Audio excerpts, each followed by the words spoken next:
So as I'm sure some of you guys may have seen, a few weeks back on the channel I did a video covering the 3 things that I really want to see in Jedi Survivor. Essentially just 3 really important improvements and stuff like that I think will make that game a lot better than Fallen Order. However, today we're actually going to be doing the complete opposite, and I'm going to be going over 3 things that I do not want to see in Jedi Survivor. Before we get into it, if you guys are new to the channel, then definitely hit that subscribe button and turn on those notifications. And if you do enjoy the video, then be sure to leave a like down below. But with that being said, let's get stuck right into it. So the first thing that comes to mind, and I did sort of touch on this a little bit in the first video, is that I really hope that they don't go with that same sort of linear style as Fallen Order, where it is relatively A to B in terms of the progression of the story. Obviously there are certain different ways you can approach the game, and each planet does have, you know, certain areas off to the side that you can explore and stuff like that, but for the most part it was a fairly linear game. And although that really worked for Fallen Order, I do hope that they kind of expand on that, just make the game a little bit more open and I guess a little bit more replayable as well, because the issue with those sort of linear games is that they are almost the same every single time you play them, whereas if it is a little bit more of an open world type of game, for example, you can essentially approach it differently every single time you play the game. Now I do still think the game can be linear, and it probably should be, to be fair, simply because that is the way that the first game was designed. And to take a completely different approach, obviously that's going to result in a very, very different game than the first game, which is something you don't really see with a lot of games like that. You don't see Red Dead Redemption, for example, a really open world game. You don't see the next one being linear, and then you don't see a game like, say, God of War, which is a bit more of a linear game. You don't see that becoming an open world game. It's pretty rare that that sort of thing happens. So I do still think it can definitely be more on the linear side, and I think that does suit the game. I think Fallen Order was a great linear sort of story, but that doesn't mean that they can't just improve that a little bit and make it just a little bit more open, a little bit more sort of optional as to how you play the game and how you approach the story, as well as stuff like upgrading your character and unlocking new things to use in the game as well. Now whether that happens or not, I'm really not too sure. Like I said, it is sort of based on a linear approach, and I think that worked really well for the first game, so I don't think it's going to become like an open world game or anything like that, but I do just think it would be really, really good to see them actually go down that path just a little bit. Now the next thing that I do not want to see in Jedi Survivor is only 1 or 2 different customization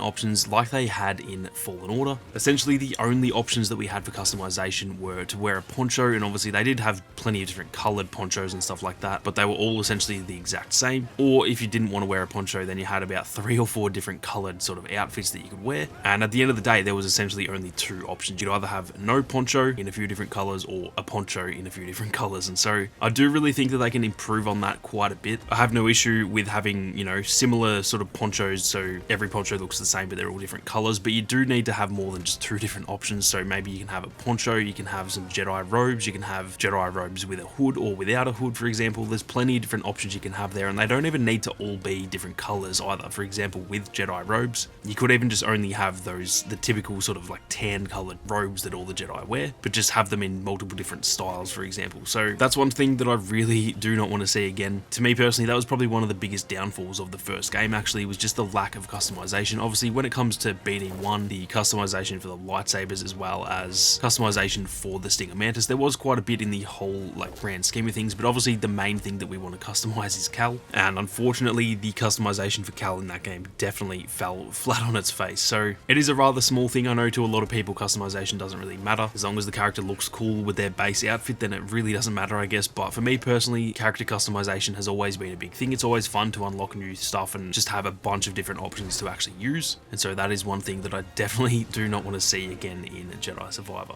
Now for the last one on the list here, this one might be a little bit of a hot take, but hear me out here. The thing that I do not want to see in Jedi Survivor is Cal Kestis surviving the story. Now I know that sounds really sort of brutal. I do actually really like Cal as a character, so I don't want to see Cal die, but obviously during the events of the original trilogy and beyond, we never hear anything of Cal, and so it makes it seem like he pretty much has to die before that story happens. If it doesn't go that way, we're all going to be wondering, okay, well, where was Cal during the original trilogy? Is he still alive during, for example, the sequels? He'd be very old, but you know, those sort of questions will arise if he doesn't die in this story. Now the exception to this would be if they kind of set up another game. Obviously I would love to get many more Jedi games like this, so maybe they set up a 3rd one, and obviously he can survive if that's the case. But in saying that, I wouldn't be surprised if this is the last game of this, you know, this little story. It's set 5 years later. It just feels like this is going to be a bit of a conclusion conclusion to that first game, but again, that's just obviously speculation. So I'm not 100% set on wanting Cal to die, and obviously, like I said, I don't really want him to die because I actually really like his character. But the thing that I really don't want to see is that, you know, let's just say this is the last game that Cal's in. I don't want to see his story just